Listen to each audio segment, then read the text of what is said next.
जी हाँ, अगर आप लोग यूपीएससी एस्पिरेंट्स हो तो मुझे एक सवाल का जवाब दीजिए, क्या रियल पावर किसके पास है, प्रेसिडेंट या फिर प्राइम मिनिस्टर? प्राइम मिनिस्टर सबसे ताकतवर है या फिर प्रेसिडेंट? ये आप लोग कमेंट सेक्शन में भी बताना है। तो आज हम जो चैप्टर की शुरुआत करने वाले हैं वो बड़ा ही धमाकेदार, बड़ा ही इंटरेस्टिंग चैप्टर है जो आप लोगों के लिए बहुत ही अच्छा साबित होगा। और यूपीएससी इस टॉपिक से क्वेश्चन पूछता है क्योंकि यही संरचना जो है यूपीएससी है क्या, सिविल सर्वेंट की सारी चीजें, सारे मुद्दे जो उठा रहे हैं संसद में, सारी चीजें, तो ये टॉपिक हो जाता है इंपॉर्टेंट। तो आज हम इस लेक्चर को अच्छे से पढ़ेंगे।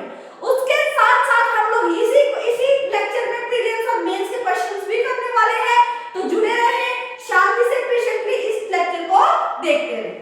तो अगर मैं बात करती हूँ इस लेक्चर की, इस चैप्टर की, तो चैप्टर का नाम है वर्किंग ऑफ इंस्टीट्यूशन, यानी कि कार्यपालिका। ये जो है हमारे पास संस्थाओं का क्या क्या कामकाज होता है, जितनी भी आपने संस्थाएं देखी है, जितनी भी आप लोगों ने इंस्टीट्यूशन देखे हैं, उनके क्या क्या कार्य होते हैं, ये आज इनके बारे में आप लोग पढ़ोगे। तो बिल्कुल रिलैक्स हो जाओ और मजे से पढ़ना इस लेक्चर में। अब हम नॉर्मली जो आप गली में खड़ा हुआ कोई बनता है ना, वो भी बोल रहे हैं भाई संसद में तो ये चीजें हो रही है, भाई ये प्रधानमंत्री अच्छा नहीं है, ये सरकार अच्छी नहीं है, तो वो किस बिहाफ पर ये सारी चीजें बोलता है? कुछ ना कुछ तो सुनता होगा, न्यूज कुछ भी सुनता होगा, तो वो सब चीजों का उनको पता है। तो आज हम इसी लेक्चर में इसी चैप्टर के बारे में पढ़ने वाले हैं, तो ध्यान से चैप्टर को सुने। चैप्टर में हम लोग कुछ टॉपिक्स कवर करेंगे। प्रमुख नीतिगत फैसले कैसे लिए जाते हैं, भाई जो कानून बनते हैं या फिर कोई बिल पास करना होता है, कैसे वो फैसले लिए जाते हैं, इसके बारे में आप लोग पढ़ोगे। उसके बाद हम बात करती हूँ संसद की आवश्यकता क्यों है। संसद की आवश्यकता क्यों होगी बेटा, क्यों नेसेसरी है, क्यों जरूरी है संसद इंस्टीट्यूशन हमारे लिए? अगर संसद नहीं होगी तो भी सरकार चल सकती है, इसके बारे में भी आप लोग यहाँ पर पढ़ोगे। सदन के दो प्रमुख सदन होते हैं, नहीं सदन के दो प्रमुख हाउसेस होते हैं, ठीक है, संसद आएगा यहाँ पर क्या आएगा, संसद के दो प्रमुख सदन होते हैं, यानी पार्लियामेंट के दो हाउसेस होते हैं इंपॉर्टेंट। एक होता है लोकसभा, दूसरा होता है राज्यसभा। अब आप लोग जानेंगे लोकसभा क्या काम करती है, राज्यसभा क्या काम करती है, और लोकसभा राज्यसभा मिलकर भी क्या क्या चीजें करती है, इस लेक्चर में आप लोग ये भी जानोगे। उसके बाद हम बात करूं राजनीतिक और स्थायी कार्यपालिका। राजनीतिक कार्यपालिका क्या होती है, उनका जो टाइम पीरियड होता है, कार्यकाल होता है, अंतराल होता है, आफ्टर 5 ईयर जो उनको हटना पड़ सकता है अगर उनको ज्यादा वोट नहीं मिले तो, या फिर जब तक वो प्रधानमंत्री जो है उसमें रह सकता है, उसका कार्यकाल भी जो है निश्चित नहीं है। अगर जिस दिन वो उस पार्टी से हट गया, फिर हटा दिया गया, तो वो प्रधानमंत्री भी नहीं रहेगा। इसके बारे में भी आज आप लोग जानोगे। स्थायी कार्यपालिका क्या हो जाएगी, जैसे आप लोगों ने देखा होगा IAS officers, ministers, IFS, IRS, IPS, ये जो है नॉमिनेट किए जाते हैं। कौन नॉमिनेट करता है इनको, कौन चुनता है, जो नॉमिनेट करेगा प्रेसिडेंट ऑफ इंडिया। अब इनको हटाने के लिए भी प्रेसिडेंट ऑफ इंडिया के ही हस्ताक्षर चाहिए, और ये इतनी आसानी से नहीं हटते हैं, परमानेंट होते हैं। ये क्या होते हैं, परमानेंट होते हैं। तो इस लेक्चर में आप लोग ये भी देखोगे। उसके बाद राष्ट्रपति और प्रधानमंत्री के अधिकार, भाई president versus prime minister, president के सबसे ज्यादा अधिकार या फिर प्रेसिडेंट की सबसे ज्यादा पावर होती है, या फिर प्राइम मिनिस्टर की, इसके बारे में भी आप लोग जानोगे। उसके बाद अगर मैं बात करती हूँ, फिर हम बात करेंगे न्यायपालिका। किसकी बात करेंगे, न्यायपालिका की हम लोग बात करेंगे, यानी जुडिशरी की हम लोग बात करेंगे। अगर मैं आप लोगों को बताऊं, हम लोग 6th, 7th, 8th में पढ़ चुके हैं, इनमें हमें पता है कि लेजिस्लेटिव क्या होती है, एग्जीक्यूटिव क्या होती है, जुडिशरी क्या होती है। हम लोग इनके बारे में कुछ चीजें पढ़ चुके हैं, आज थोड़ा सा और डीपली इन सब चीजों के बारे में जानेंगे। अगर मैं बात करती हूँ कि भाई संसद की जरूरत क्यों पड़ेगी, अगर हम बात करते हैं लोकतंत्र, संसद को छोड़ो, लोकतंत्र में संस्थाओं की जरूरत क्यों है? हमारे गवर्नमेंट के 3 ऑर्गन्स हैं, हमारे गवर्नमेंट के 3 ऑर्गन्स, यानी कि सरकार के 3 अंग है, 3 अंग है हमारे पास। वो कौन कौन से हैं, लेजिस्लेटिव, एग्जीक्यूटिव, जुडिशरी। लेजिस्लेटिव क्या काम करेगी, लेजिस्लेटिव कानून बनाएगी, कानून को पास करेगी।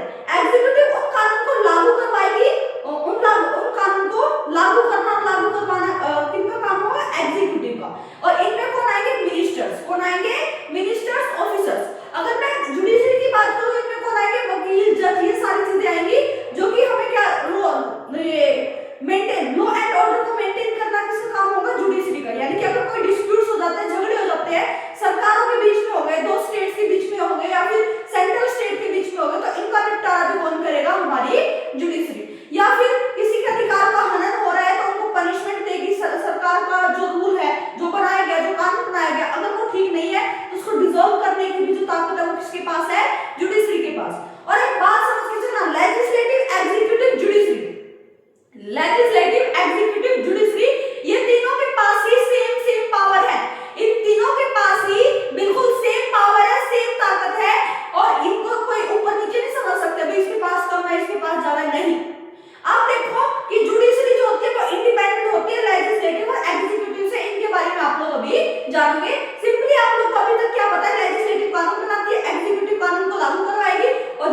बात आप लोगों को याद रखनी है। तो लेजिस्लेटिव क्या काम कर रहा है? लेजिस्लेटिव जो है common house of the people कहलाता है। Legislative common house of the people कहलाता है। लोकसभा जो है वो common house of the people कहलाता है और इसको हम लोग क्या बोलते हैं? Lower house. क्या बोलते हैं? Lower house. अगर हम राज्यसभा की बात करें तो इसको हम लोग बोलते हैं लेजिस्लेटिव काउंसिल ऑफ इंडिया। क्या बोलते हैं? Legislative council of India. अगर मैं बात करती हूँ एग्जीक्यूटिव यानी कार्यपालिका की, कानून को लागू करना और करवाना, कानून को लागू करना और करवाना, इसी को बोलते हैं एग्जीक्यूटिव यानी कार्यपालिका। अगर हम इसके एग्जांपल्स की बात करते हैं तो इसमें क्या क्या चीजें आ सकती है? उदाहरण के तौर पर अगर हम ले ऑफिसर्स, मिनिस्टर्स, चाहे वो प्रधानमंत्री हो, सीएम हो, जो भी चीजें हैं ये सारे के सारे जो है एग्जीक्यूटिव कार्यपालिका में आते हैं। ये सारे के सारे उन कानून को लागू भी करवाएंगे। अगर मैं बात करती हूँ तीसरे की, तीसरा है जुडिशरी यानी न्यायपालिका, जो कि कानून का शासन है। किसका शासन है? कानून। हमारे देश में कानून का शासन है भाई। जो संविधान है वो भी क्या है? कानून ही तो है। वो भी क्या है? कानून, लॉ ही तो है। अब हमारे देश में सबसे सर्वोपरि, सबसे सर्वोच्च जो पावर है वो किसको माना जाता है भाई? सुप्रीम लॉ ऑफ इंडिया किसको माना जाता है? संविधान को। तो संविधान में क्या है? कानून है। तो जुडिशरी क्या कर रही है? कानून का शासन है भाई। यहाँ पर विवादों का निपटारा होगा, विवादों का निपटारा होगा। कोई नागरिकों के बीच में हो जाए, गवर्नमेंट के बीच में हो जाए, स्टेट सेंट्रल, स्टेट के बीच में, किसी में भी हो जाए तो उसका जो है निपटारा कौन करेगी? जुडिशरी। इतनी चीजें आप लोगों को पहले से भी पता थी। क्या आप लोगों को पता थी या नहीं? मेरे को कमेंट सेक्शन में जरूर बताएं कि आपको पता था या नहीं। अगर पता था तो अच्छी बात है। अब हम चलते हैं आगे। अब अगर मैं बात करूं संस्थाओं की आवश्यकता क्यों होगी? क्यों जरूरत है संस्थाओं की? आप लोग बताइए। अगर हमारा पूरा देश आराम से चल रहा है, आज ये कराना है, आज वो कराना है, सरकार को ये पता है आज हमें ये काम करना है, तो ये कैसे हो रहा है भाई? जब तक सरकार के लोगों को चुना नहीं जाएगा, ये सारी चीजें नहीं होगी, संस्थाएं नहीं बनाई जाएंगी, तब तक कार्य कैसे होगा? काम कैसे होगा? जितने भी बिल पास किए जाते हैं, लॉ बनाए जाते हैं, कानून बनाए जाते हैं, स्कीम्स, पॉलिसीज, जितनी भी सारी चीज लेके आ जाती है वो संसद में ही, संस्थाओं में ही तो होती है। अगर संस्थाएं नहीं होंगी तो ये सारे काम भी नहीं होंगे। अगर मैं बात करती हूँ नागरिकों को सुविधाएं देने का काम कौन करता है? संस्था। नागरिकों को सुविधाएं देने का काम कौन करता है? संस्थाएं। जैसे कि मैं बात करती हूँ पुलिस हो गई, उसके बाद मैं बात करूँ एजुकेशन मिनिस्ट्री हो गई, एजुकेशन, एग्रीकल्चर, मैरिज, तो ये सारी की सारी जो संस्थाएं हैं ये मिलकर जो है अपना काम कर रही है ताकि नागरिकों की सेवा कर सके, सुविधाएं प्रदान कर सके। देश की नागरिकों की सुरक्षा करना संस्थाओं का ही काम है। आप लोग देखना जो आर्मी ऑफिसर है, ये सारी चीजें हैं, कमांडो हैं, ये सारे के सारे क्या कर रहे हैं? हमारे देश की क्या कर रहे हैं? सुरक्षा कर रहे हैं, नागरिकों की सुरक्षा कर रहे हैं। नागरिकों की सुरक्षा कौन कर रहा है? पुलिस। देश की सुरक्षा कौन कर रहा है? पूरे देश की सुरक्षा कौन कर रहा है? कमांडो या फिर हमारे क्या हो गए? Army officers. तो ये सारे के सारे जो है अगर संस्थाएं नहीं होती तो ये सारे के सारे काम थोड़ी ना कर रहे होते। तो समझ आ रही है? हमारे लिए संस्थाएं जरूरी हैं। कल्याणकारी योजनाएं बनाना ये संस्थाओं की ही जरूरत है, यानी कि कल्याणकारी योजनाओं के लिए संस्थाओं की जरूरत होती है। जितनी भी आपने पॉलिसी स्कीम्स देखी होगी जो जनता को लाभ पहुंचाती है, प्रॉफिट पहुंचाती है, तो ये सारी की सारी जो कानून, ये जो स्कीम्स बनती है वो कहाँ बनती है? ये सारी की सारी संस्थाओं में बनती है। इसीलिए हमें संस्थाओं यानी कि इंस्टीट्यूशन की जरूरत पड़ती है। अगर आप लोग को समझ आया तो नेक्स्ट मैं समझाना चाह रही हूँ संस्थाओं की आवश्यकता क्यों हो गई? संस्थाओं नहीं, संसद की आवश्यकता क्यों होगी? संसद क्या? पार्लियामेंट। पार्लियामेंट में क्या होता है? संसद में क्या होता है? अभी कमेंट सेक्शन में बताएंगे कि अभी करंट में संसद का मुद्दा क्या है, संसद में कौन किस टॉपिक पर बहस हो रही है, क्या चीजें, क्या मुद्दे चल रहे हैं, आप लोग कमेंट सेक्शन में जरूर बताएं। ये मैं आप लोगों से सुनना चाह रही हूँ। जब तक आप लोग करंट अफेयर यानी कि जो आप लोग के आजकल में चल रहा है उसके बारे में नहीं पढ़ोगे तब तक ये तो स्थायी है ना बेटा, ये तो बिल्कुल स्टेप रहेगा, स्टैटिक है। तो अब आपको करंट अफेयर से कैसे जोड़ के पढ़ना है ये आप लोग को सीखना है। अभी मुझे बताइए पार्लियामेंट में सबसे ज्यादा टॉपिक अभी किस पर चल रहा है, ये आप लोगों को मुझे बताना। अब अगर मैं बात कर रही हूँ संसद की आवश्यकता क्यों होगी? संसद में दो तीन चीजें होती हैं, एक होता है लोकसभा, लोअर हाउस, और दूसरा होता है राज्यसभा यानी कि अपर हाउस, और तीसरा होता है राष्ट्रपति। यानी कि तीनों को मिलाकर क्या बनता है? हमारे पास संसद बनती है, पार्लियामेंट बनता है। अब आप बोलोगे मैम प्रधानमंत्री कहाँ गया? मैम प्रधानमंत्री कहाँ है? प्रधानमंत्री लोकसभा में ही है भाई। लोकसभा में कौन है? प्रधानमंत्री। राष्ट्रपति अलग से पावर है, देख लो राष्ट्रपति की पावर।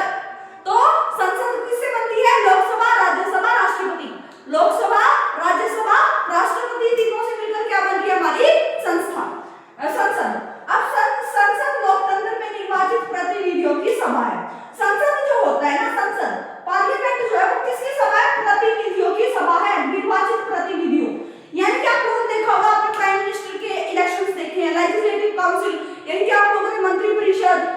मंत्री परिषद, एमएलए, एमपी, ये जितने भी एमएलए, एमपी जो खड़े होते हैं, इनके इलेक्शन होते हैं। क्या होते हैं? इलेक्शन होते हैं। इनको चुना जाता है और जो चुन के जाता है, यानी कि चुन के जो है संसद में बैठता है, वो जीत गया।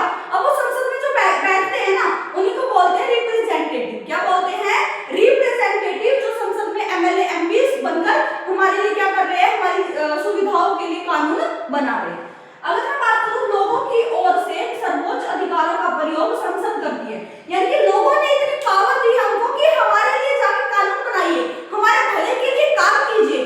तो लोगों ने इतनी पावर संसद को दे दी है कि वो उनके लिए काम कर सके, कार्य कर सके। अगर मैं बात करती हूँ, कानून बनाने का काम संसद द्वारा ही किया जाता है भाई। अभी मैंने क्या बोला था? पार्लियामेंट क्या है? लॉ मेकिंग बॉडी है भाई। लॉ मेकिंग बॉडी किसको बोला जाता है? पार्लियामेंट, यानी कि संसद को। कहां पर कानून बनते हैं? संसद पर। बिल पास होगा, बिल पर जब लोकसभा, राज्यसभा से गुजर जाएगा, पर ये राष्ट्रपति यानी कि प्रेसिडेंट ऑफ इंडिया से गुजर जाएगा, यानी कि साइन हो जाएंगे, तब वो बिल क्या बन जाएगा? तब वो बिल बन जाएगा लॉ, यानी कि कानून। अब इसके लिए कहां पर बैठना पड़ेगा? कहां पर चर्चाएं करनी पड़ेगी? कहां पर? वो करनी पड़ेगी संसद में, यानी कि पार्लियामेंट में। तो पार्लियामेंट क्या है? लॉ मेकिंग बॉडी है भाई। कानून बनाने का काम संसद द्वारा किया जाता है। संसद सरकार पर पूर्ण नियंत्रण रखती है भाई। संसद जो है, पार्लियामेंट जो है, अगर किसी एक नेता ने कुछ गड़बड़ी कर दी, तो संसद में इतनी सारी बहस होती है, चर्चाएं होती है। वो किस लिए होती है? ताकि कंट्रोल किया जा सके। क्या किया जा सके? कंट्रोल किया जा सके। इसीलिए संसद क्या है? जरूरी है। संसद सार्वजनिक वित्त पर नियंत्रण करती है। सार्वजनिक वित्त यानी कि जो भी आप लोगों का धन विधेयक कार्य होते हैं, फिर जो भी चीजें होती है, संसद क्या करती है? नियंत्रण करती है, ताकि कोई भी इधर उधर ना कर सके। संसद जो है सार्वजनिक मुद्दों पर बहस चर्चा करती है। आप लोग पार्लियामेंट में देखते होंगे, राघव चड्ढा जी जो है, पहले थोड़े दिन पहले जो है, वो क्या थे? बिल्कुल ट्रेंडिंग में चल रहे थे कि राघव चड्ढा को यहाँ से निकाल दिया, वो निकाल दिया, ये कर दिया। तो यहाँ पर क्या चीजें हो रही हैं कि पार्लियामेंट में जो भी चर्चाएं, जो भी चीजें होती हैं, जो भी सार्वजनिक मुद्दे होते हैं, वो कहां पर उठाए जाते हैं? पार्लियामेंट, यानी कि संसद में। अब जो है, उन्होंने रिचार्ज के ऊपर बात की थी राघव चड्ढा जी ने। तो यहाँ पर आप लोग एयरपोर्ट में जो 120-100 रुपए का ये सारी चीजें, चाय या फिर बोतल पानी की ऐसी चीजें मिल गई थी, तो इनसे क्या हो रहा था? जनता को हानि पहुंच रही थी, ठीक है ना। और उनको माफ कराना, ऐसी चीजें करवाना, वो संसद में ही सब चीजें चलती है। बजट पर काम करना, ये भी कौन करवाता है? संसद में। कौन करता है? संसद में। तो संसद हमारे लिए क्या है? जरूरी है। अगर हम संसद के 2 हाउसेस की बात करते हैं, 2 सदनों की बात करते हैं, तो उसमें था एक हमारा लोकसभा, दूसरा था राज्यसभा। लोकसभा क्या काम कर रही है? 543 मेंबर हैं जो इलेक्ट होके आते हैं लोगों के द्वारा। लोकसभा में 545 सीट होती है भाई। लोकसभा में 545 सीट होती है, उनमें से 543 जो इलेक्टेड मेंबर होते हैं, क्या होते हैं? इलेक्टेड मेंबर होते हैं, रिप्रेजेंटेड बाय द पीपल, यानी कि लोगों के द्वारा चुनकर आते हैं। अब जो 2 सदस्य हैं, वो आंध्र प्रदेश, यानी कि 2 सदस्य जो है वो नॉमिनेट किए जाते हैं प्रेसिडेंट के द्वारा। अब तो 2020 अभी क्या हुआ? अभी तुरंत, अभी हाल ही में 5-6 साल हुए होंगे, 2020 में क्या हुआ कि उसको हटा दिया गया। 104 का संशोधन हुआ था भाई। 104 जो अमेंडमेंट हुआ था कॉन्स्टिट्यूशन में, इसके थ्रू क्या किया गया? इनको नॉमिनेट करना बंद कर दिया गया, यानी कि उसको हटा दिया गया। लेकिन अस्थायी रूप से अगर जरूरत पड़ी तो दोबारा से उनको चुना जा सकता है, उनको नॉमिनेट किया जा सकता है अगर जरूरत पड़ी तो, ठीक है। इसीलिए उनको 2 करने की जरूरत नहीं थी, इसलिए उन्होंने अस्थायी रूप से उसको हटा दिया। अब आपको याद रखना है, टोटल 545 मेंबर्स है, उनमें से 543 मेंबर्स जो है नो इलेक्टेड होते हैं पीपल के द्वारा, यानी कि लोगों के द्वारा, जनता के द्वारा, और 2 लोग जो है वो नॉमिनेट किए जाते हैं प्रेसिडेंट के द्वारा। अभी ये याद रखना, अभी जो है उसको अस्थायी रूप से हटा दिया गया है। 2020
नॉमिनेट करते हैं हमारे प्रेसिडेंट ऑफ इंडिया। कौन करते हैं? President of India. और इनको मुश्किल से, बहुत मुश्किल से हटाया जा सकता है अगर इन्होंने कुछ गलत काम कर दिया। अब इनको वैसे हटाया नहीं जा सकता इनके पद से, ये बात आप लोग याद रखना। इसी को बोलते हैं स्थायी कार्यपालिका। जैसे ऑफिसर्स हो गए, परमानेंट हो गए, आईएएस, आईपीएस, आईपीएस, जो कि किनकी मदद करेंगे? मंत्रालयों की मदद करेंगे। जो भी मंत्री परिषद होते हैं, ministry of council, council of minister होते हैं, मंत्री परिषद होते हैं, इन सब चीजों की क्या करेंगे? मदद करेंगे। ये बात आप लोग को याद रखनी, ठीक है। अस्थायी और स्थायी में आप लोग को फर्क नजर आ गया होगा। अब मैं आप लोग को बताना चाह रही हूँ कि जो मिनिस्टर ऑफ काउंसिल होती है, मंत्री परिषद, minister of council, minister of council, इसमें जो है 60 से 80 मिनिस्टर्स होते हैं। क्या होते हैं? 60 से 80 मिनिस्टर यानी कि मंत्री होते हैं। और इनमें से भी 25 से 30 जो मिनिस्टर्स होते हैं वो कैबिनेट मिनिस्टर कहलाते हैं। क्या कहलाते हैं? कैबिनेट मिनिस्टर, जो कि जरूरी होते हैं, बहुत ज्यादा इंपॉर्टेंट जो है वो 25 से 30 जो है वो कैबिनेट मिनिस्टर कहलाएंगे। और जो बाकी के जो रेस्ट है ये इनकी मदद करेंगे। ये क्या करेंगे? इनकी मदद करेंगे उन कार्यालयों में जहां पर इनकी जरूरत है। तो ये होता है बेटा मिनिस्टर ऑफ काउंसिल, जिसमें कैबिनेट मिनिस्टर जो है 25 से 30 मिनिस्टर आप लोग के होते हैं। और ये बहुत ज्यादा ही जरूरी होते हैं। ये भी होते हैं जरूरी, ये इनका काम हमें हाथ बढ़ाएंगे, ये बात याद रखना। अब अगर मैं बात कर रही हूँ हाँ जी, राज्यसभा की अगर मैं बात करूँ, राज्यसभा और लोकसभा, राज्यसभा और लोकसभा की अगर मैं बात करती हूँ, कोई भी विधेयक का काम होता है, धन विधेयक यानी कि कोई भी बजट का काम होगा तो वो सिर्फ पास होगा लोकसभा से। वो किससे पास होगा भाई? लोकसभा से। लोकसभा के पास ही पावर होगी, जिसके पास से ये पास होके जाएगा। लेकिन इसमें राज्यसभा का कोई रोल नहीं होता भाई, ये याद रखना, राज्यसभा का कोई रोल नहीं होता। लेकिन अगर सामान्य रूल्स की बात करते हैं, कोई भी रूल्स की बात करते हैं, तो ये दोनों में पास होके जाएंगे, लोकसभा और राज्यसभा दोनों में। अब मैं बात बताने की कोशिश कर रही हूँ, इसको ध्यान से सुनोगे क्या? ध्यान से सुनो। लोकसभा जो है, जैसे धन विधेयक हो गए, जो भी आपके बजट होते हैं ना भाई, इतना बजट आया, ये आया, वो डिस्कशन होता है पार्लियामेंट में, इसमें लोकसभा के जो सदस्य हैं वो ही फैसले लेते हैं। राज्यसभा का इसमें कोई भी हस्तक्षेप नहीं होता है। लेकिन अगर मैं राज्यसभा की बात करती हूँ, जो भी सामान्य कानून होते हैं, जो भी होते हैं, मैंने क्या बोला, जो बिल पास किए जाते हैं वो लोकसभा राज्यसभा दोनों से होके जाते हैं। लेकिन बजट का अगर हम लोग बात कर ले, धन विधेयक की अगर हम बात करें, तो वहां पर जो है लोकसभा ही फैसले लेंगे। ये बात आप लोग को याद रखनी। कितनी बात समझ आई? अगर आप लोग को इतनी बात समझ आई तो मैं अब इसको इरेज कर रही हूँ। अगर आप लोग लिखना चाहते हो तो इसको लिख सकते हैं। हाँ जी, अब हम इसके आगे बढ़ते हैं और जानते हैं और क्या क्या चीजें हैं। अब हम लोग बात करते हैं राष्ट्रपति और प्रधानमंत्री। किसकी बात करेंगे? राष्ट्रपति और प्रधानमंत्री। अगर मैं प्राइम मिनिस्टर की बात करती हूँ, और अगर मैं प्राइम मिनिस्टर की बात करती हूँ, और अगर मैं प्रेसिडेंट की बात करती हूँ, यानी कि राष्ट्रपति की बात करती हूँ, ठीक है। प्राइम मिनिस्टर जो है वो लोकसभा का अध्यक्ष होता है। लोकसभा की अध्यक्षता कौन करता है? Prime minister. कौन करता है? Prime minister. ये बात आप लोगों को याद रखनी है। प्राइम मिनिस्टर को सर्वोपरि माना जाता है भाई, प्राइम मिनिस्टर को सर्वोपरि माना जाता है। लोकसभा में जो मोस्ट इंपोर्टेंट जो सदस्य होता है वो प्राइम मिनिस्टर ही होता है। और प्राइम मिनिस्टर जो है इसके हाथ में रियल पावर होती है भाई, रियल हेड जो है वो है हमारा प्राइम मिनिस्टर ऑफ इंडिया। कौन है? Prime minister of India. इतनी बात आप लोगों को याद रखनी है। अगर मैं बात कर रही हूँ प्राइम मिनिस्टर, इनके जो अधिकार है ये सारी चीजें आप लोगों को याद रखनी है।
प्राइम मिनिस्टर, सीएम, तो इन सभी को जो है वो कौन नॉमिनेट करते, सीएम को तो नहीं करते, प्राइम मिनिस्टर को कौन नॉमिनेट करते हैं, प्रेसिडेंट ऑफ इंडिया।